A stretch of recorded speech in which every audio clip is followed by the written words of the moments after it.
What's up, everyone? So, all good things have to come to an end. This is the last episode of Not So Sexy February. I had a really good time recording this, even though it was difficult sometimes to come up with even the four themes that we had. It was just interesting to see where my mind went and what topics we ended up discussing on here. So, I hope you guys enjoyed the theme month. We're going to go back to I guess, regularly chaotic scheduled program in the sense of we're not necessarily going to have a theme for March. I'm going to introduce a new segment that I think I might do quarterly. Just a fun, sort of lighthearted one, but also slightly educational. And then we're going to do a Q&A, which I talked about in the last episode. So, and a couple other episodes, of course, obviously, because I'm back on track with getting one per week. But without further ado, let's dive into this week's Not So Sexy February topic and the last one. What do you do if you suddenly discover that the property you bought is in a pretty shitty area of town? Let's dig into it.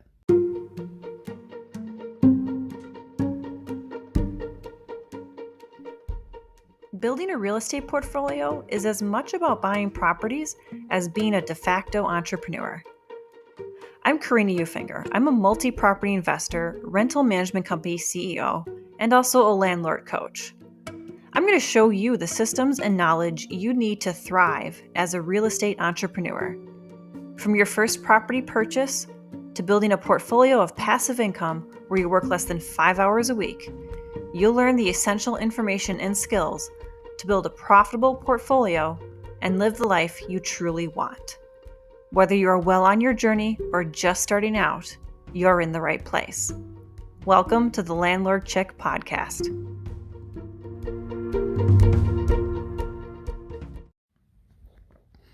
Now, I'm definitely a person that generally thinks as long as you do enough research and you or someone you trust goes to the neighborhood, views the property, and actively views the neighborhood, chances are you aren't going to find yourself in a situation where you bought a diamond in a shithole.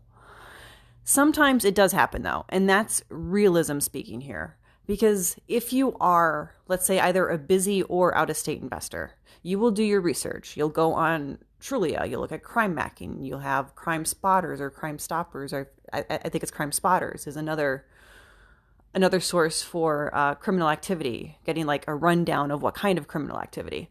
You can do all those things. You can obviously hire a realtor if you're out of state. Maybe you have family or friends in the in the area. You can pay them to go see it. You can do a lot of things to do your due diligence, but every once in a while, you're going to have that one that slips through the cracks if you're looking in areas that tend to be labeled as opportunity zones or so-so zones, ones that have a strong BRRRR or added value potential.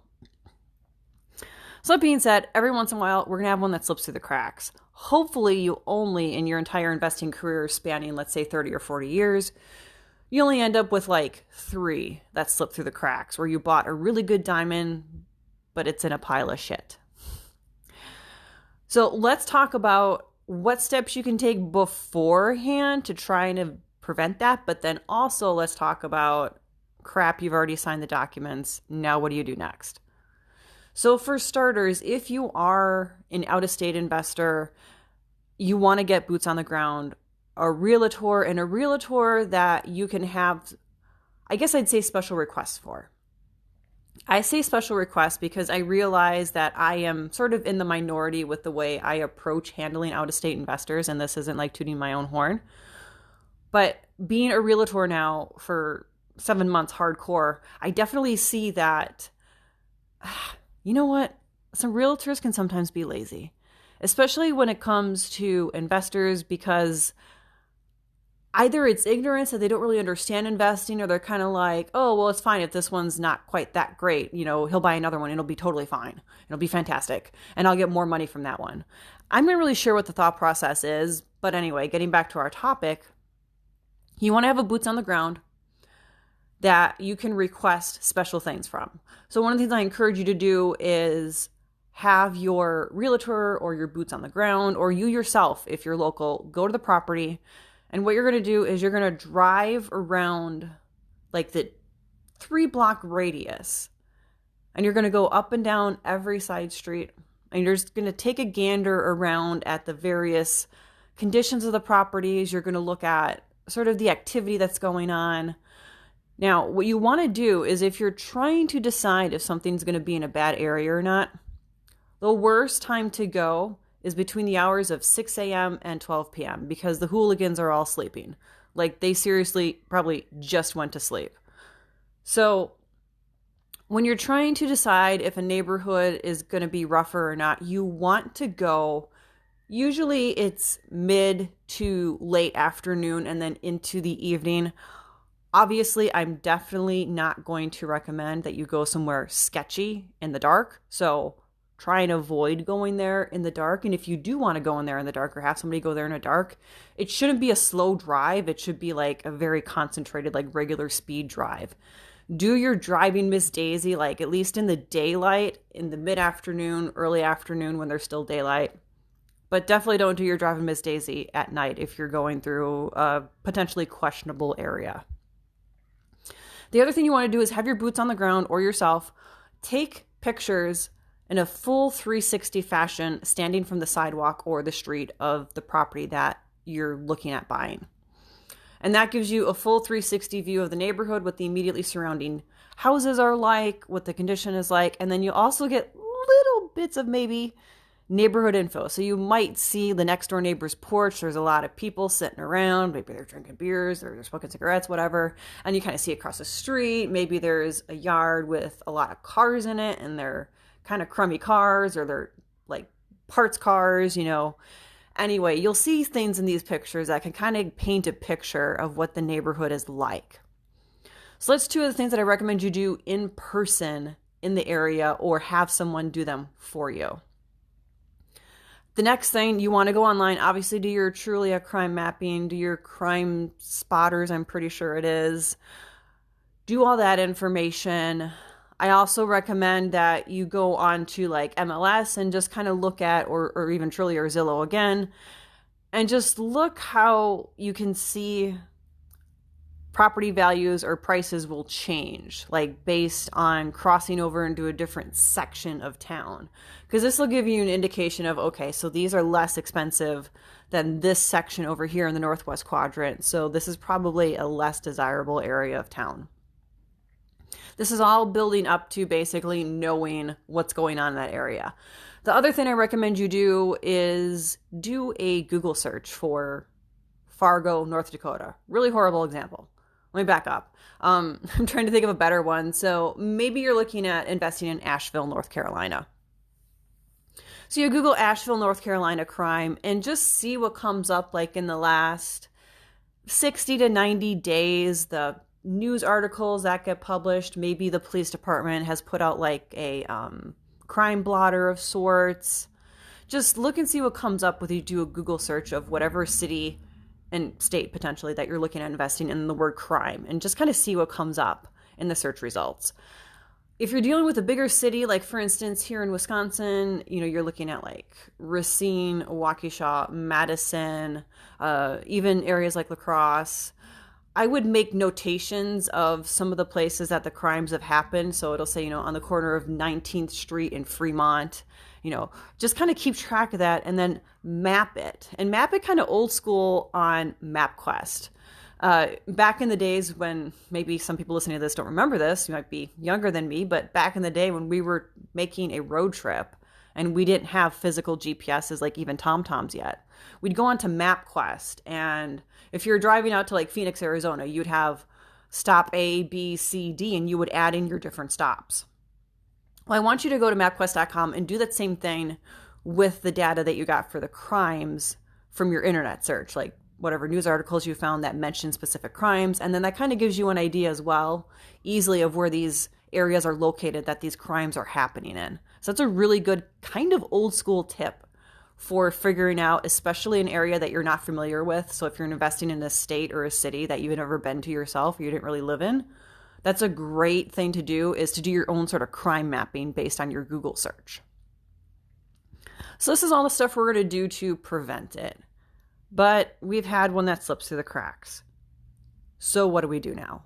Well, we basically make the best of our situation.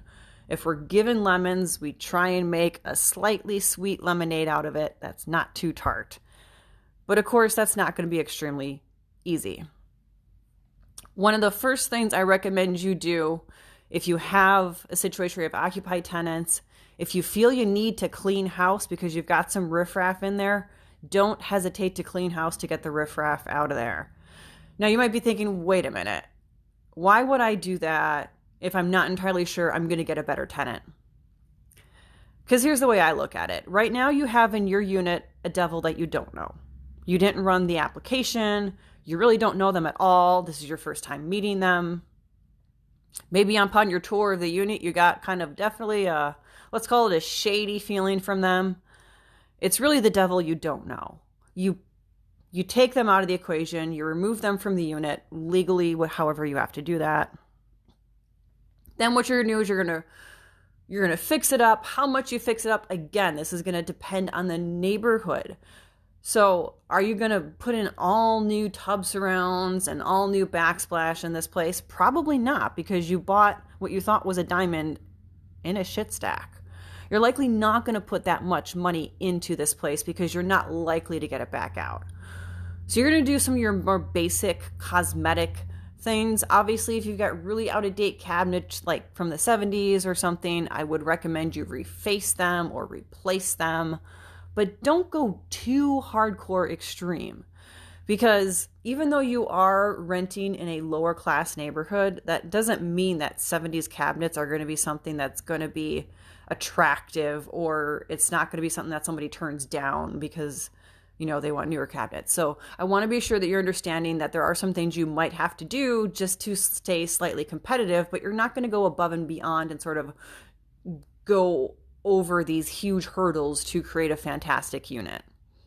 You're going to basically bring it up to, let's say, early 2000s, maybe in sort of decor and standard situation. But don't drop thousands of dollars into these.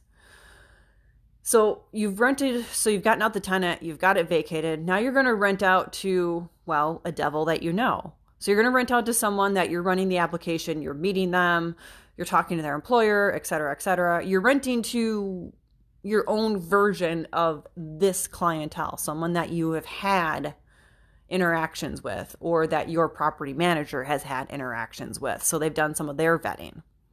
Now, understand that you, as a self-managing landlord or your property manager, may have to adjust their screening criteria a little bit. There are certain standards that I don't change. So for instance, my bare minimum credit score is 525. I don't care what neighborhood, what sort of area it's in, 525 is the minimum. In most cases though, and we'll talk about this, I think it's scheduled for June or something, but in most cases now I'm actually going up to like 535, 545 for a minimum credit score on, let's call them average areas. But there will be some things your screening criteria that you might change. So credit score, I don't recommend changing. What I do recommend adjusting sometimes is your income ratio to rent. So if you're someone who says, it has that their income has to be 3 times a monthly rent. In some neighborhoods, you might have to go to 2.5. It all kind of depends. And then another thing I want to mention is that given the neighborhood, you might want to consider adding Section 8 as something you would take on. So Section 8 is housing tenants. They are assistance tenants. Little bit of an asterisk here. There are some places, cities, counties, and maybe even states, I'm not entirely sure on states, but there are some places that you cannot discriminate against someone on Section 8, which basically means that you can't say that you don't take Section 8. But the purpose of this conversation is to say that if you live in an area where Section 8 is an option, if you find yourself in a less desirable area than what you had intended, you might find that Section 8 could be rather advantageous to you.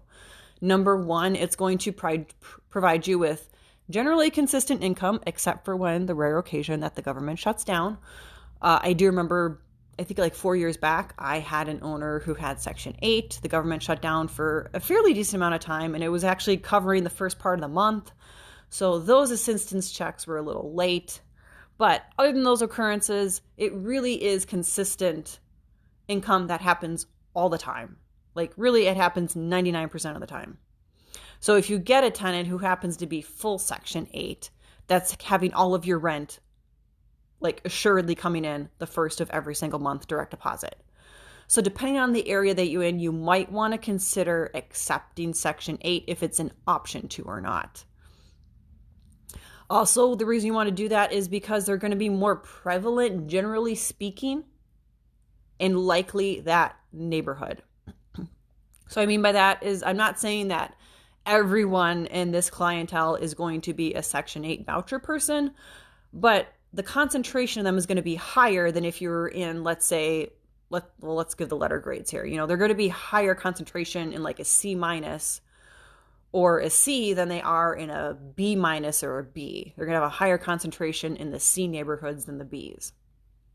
So for that reason, you might also want to consider accepting Section 8 and making the best of the situation that you've been given.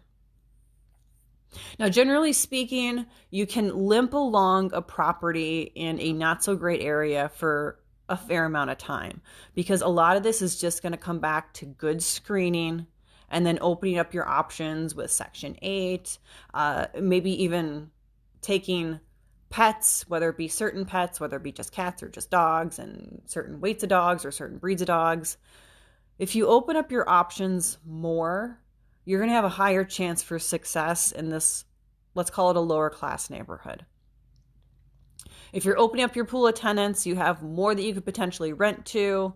And these are the things that don't necessarily matter quite as much. See, here's the thing. When it comes down to it, your credit score, your background check, what the employer says, what their criminal background check says, those are the things that are going to matter the most. These other things, as far as accepting Section 8 or not accepting Section 8, taking pets and what pets do you take, those are all sort of secondary and tertiary decisions as far as what affects how quickly and how long you can keep that place rented. It's going to come down to the first three. It's going to come down to your tenant screen, how good of an investment this turns out to be. So focus on those first ones that I talked about, and then consider your options as far as opening up your pool of tenants. When you are working with these neighborhoods, one thing I do want to stress is that you may find yourself involved slightly more in tenant relations just because you might find they have more disputes with neighbors that maybe aren't on your property or their neighbors in the building. That's my observation. It doesn't always happen, but my observation is that there's a little bit more hand-holding involved with a lower class clientele, but it's definitely not something that is going to make you completely pull out your hair and ruin your investment. It can sometimes, but I'll tell you honestly, 90% of the time, you're going to get through it just fine. So you're going to hold on to this property. You've already purchased it. You've already got it. It rarely makes any sense to immediately put it back on the market. If you happen to get it at a pretty good steal, you certainly could go through the effort of relisting it or selling it off market, kind of rolling the dice and see what happens. But generally speaking, you're going to be better off holding on to it for like probably about 2-3 years and then trying to offload it. Now, if you do go right back to the market, a couple things to consider is that it can be a red flag if something was taken off the market MLS and then goes back on it with a different owner registered under the tax info in less than 90 days. So that's why sometimes even if you really could have the opportunity to flip it like back onto the market right away because you got a really good deal, I don't necessarily recommend it because it's going to be a very big red flag that's going to prevent a lot of people from even like entertaining it. They're just going to automatically assume that something major horrible is wrong with the place. So I highly recommend that you do hold on to it for like a year and a half, something like that. Something that gives it the illusion more or less of trying, you owned it, and maybe you just weren't that good at it, whatever. People can kind of make up their own stories in their head, but they're usually not going to be stories of there's something really, really wrong with the property.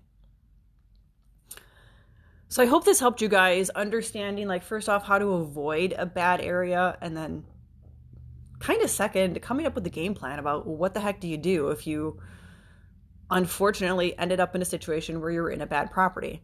I want to reiterate that if you do find yourself once in a while, like I said, maybe 3 times over the course of a 30-year career, if you find yourself investing in a bad area by accident, don't beat yourself up too much. But then just look at it as a learning curve. What could have you done differently? What steps didn't you maybe take that I mentioned here that you're like, okay, maybe now I should really kind of implement maybe all of these to make sure I'm getting the fuller picture of the neighborhood and the place that I'm buying in. All right, guys, that ends Not So Sexy February. I hope you guys enjoyed it.